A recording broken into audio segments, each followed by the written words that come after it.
آٹھ ستمبر کے جلسے کو ہماری ILF اسلام آباد جتنے اراکین کھڑے ہیں، ہم نے اس جلسے کو پرامن جلسے کو کامیاب بنانا ہے۔ عمران خان کا پیغام ہے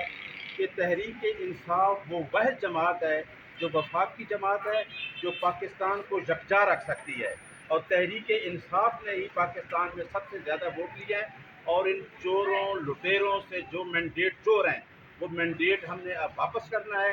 اور ہم اس عدلیہ کے ساتھ کھڑے ہیں جس عدلیہ کو نشانہ بنایا جا رہا ہے۔ ہم آزاد عدلیہ کے ساتھ ہیں، ہم ان ججز کو جو بے خوف فیصلے دے رہے ہیں ہم ان کو مضبوط کرنا چاہتے ہیں، اور انشاءاللہ ہم آزاد عدلیہ کے جو مشن ہے،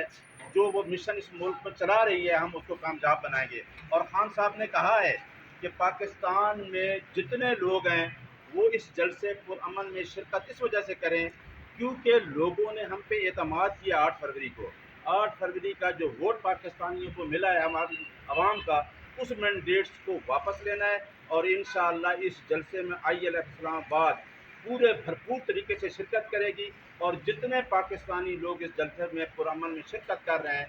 اس میں ہم بھرپور ان کی ہیلپ کریں گے۔ اور میں اسلام آباد ایڈمنسٹریشن کو یہ میسج دینا چاہتا ہوں کہ آپ پرامن لوگوں کو جس طریقے سے ہراس کر رہے ہیں، اس ہراسمنٹ کو بالکل آپ چھوڑ دیں۔ ہم آپ کے خلاف وہ قانونی کارروائی کریں گے کہ آپ یاد رکھیں گے کہ ہم نے آئین کی بالادستی اور قانون کی حکمرانی پہ آپ کے ساتھ کوئی کمپرومائز نہیں کرنا۔ عمران خان زندہ باد، پاکستان پائندہ باد۔